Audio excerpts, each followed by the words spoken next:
My it is suicide. So since I was a pretty young, small person, I've struggled with suicidal thoughts and ideation. When I was in adolescence, I did make a couple of attempts. I've lost a partner to suicide, and I've lost some friends as well.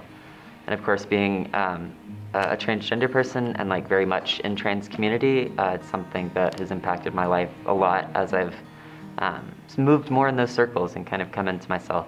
I think community has been the most helpful thing, especially queer and trans community, people who actually get it and I can relate to on just a very deep level.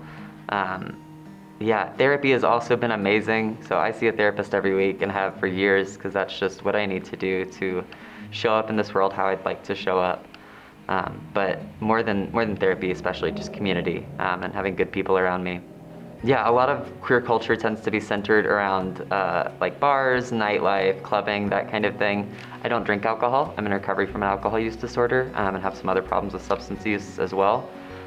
So I felt excluded for a while and had a hard time carving out that queer community. And so there's really a need for more community-oriented, sober, and safe spaces.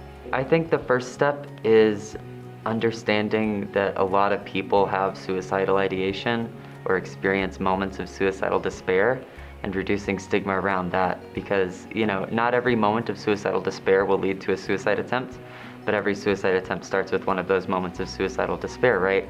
And so just being proactive, checking in on your friends and loved ones, taking suicidal statements very seriously, and not being afraid to ask, are you planning to kill yourself? It takes a lot of vulnerability, but we really need to be better about asking frankly how people are doing and what they could use in that moment.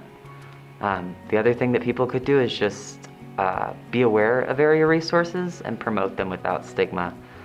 So not talking disparagingly about like mental health services or crisis services. And just being aware that they exist and telling people that you can go there, making it a safe place, right, in the community setting. It's really hard with suicide because every situation is so particular and deeply complex. I think the only real constants, both for LGBTQ young folks experiencing despair and general community members, the only real constants are that you are never as alone as you think you are. There are always people out there who either care about you or want to care about you, who want to connect with you and help you out of that mental state. I'm big into mutual aid, and I think that queer and trans people showing out to support one another and building that solidarity from the ground up is the most beautiful thing in the world. And it's absolutely saved my life and has saved the lives of some of my friends too.